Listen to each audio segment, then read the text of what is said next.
দাঁত থাকতে দাঁতের মর্যাদা দিতে হয়। দাঁত যখন পড়ে যায় তখন জিহ্বাটা কিন্তু বারবার ওই একই জায়গায় যায়।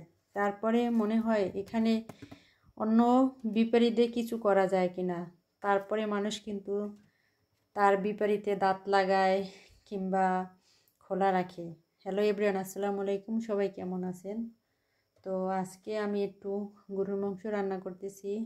তো কলিজাও ছিল, সাথে ঘিলেও ছিল, সবগুলো একসাথে করে রান্না করতেছি। কারণ হচ্ছে আমার স্বামীর প্রচণ্ড পরিমাণে প্রেশার লো হয়ে গেছে। আর তার ভাইয়ের মৃত্যুর শোকে সে অনেকটা শোকাক্রান্ত। ঠিকভাবে খাওয়া দাওয়া হয় না। একটা সুস্থ মানুষের 120/80 প্রেশার থাকা দরকার, সেক্ষেত্রে তার 90/60 আছে। এতই লো হয়েছে, কি বলবো, মাথা ঘুরিয়ে পড়ে যাচ্ছে, অন্ধকার দেখছে আর কি। তো বাসায় এতটুকুই মাংস ছিল, যার কারণে আমি এতটুকুই রান্না করছি তার অবস্থা দেখি আর কি। তারপরে তাকে ডিম খাওয়াইছি 2টা সেদ্ধ করে, তারপরে দুধ খাওয়াইছি, তারপরও কোনো কিছু তো হয় না। তারপরে ফার্মেসি থেকে তার প্রেশার মেপে আর কি অবস্থা।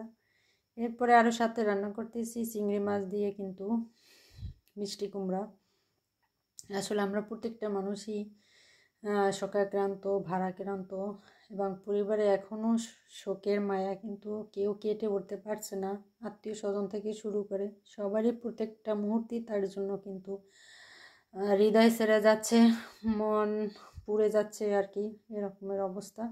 তো তারপরও তো কিছু করার নাই সংসারে, জীবনে, তারপর হচ্ছে চাকরি জীবনে বেঁচে থাকতে হলে যে কদিন আল্লাহ তাআলা হায়াত দিয়েছে ওই কদিন তো বেঁচে থাকতে হবে। এই জন্যই তো আবার খেতে হবে, সুস্থ থাকতে হবে, না হলে তো আর আমরা বেঁচে থাকবো না।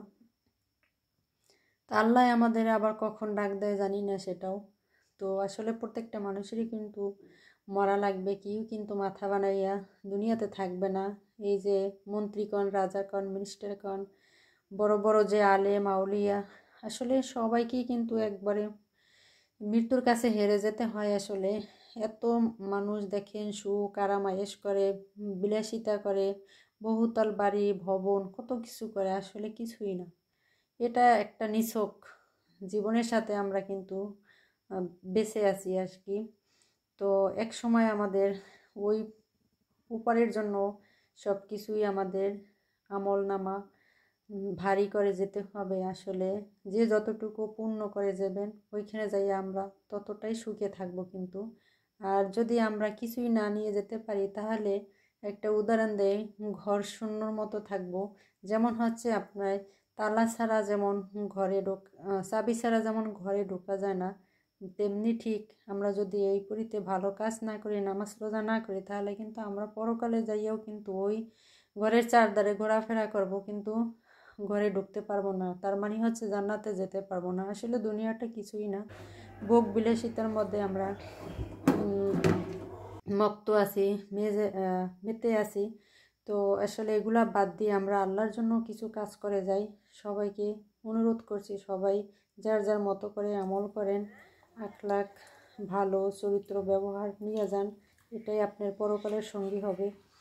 তো এরপরে দুপুরের রান্না শেষ করে আবার দুজনে একটু খেতেও বসলাম। তো আজকের মতো ভিডিও, ভালো থাকবেন সবাই। আর ভিডিও ভালো লাগলে প্লিজ সাথে থাকবেন আর ভালোবাসা দিবেন, সাপোর্ট করবেন।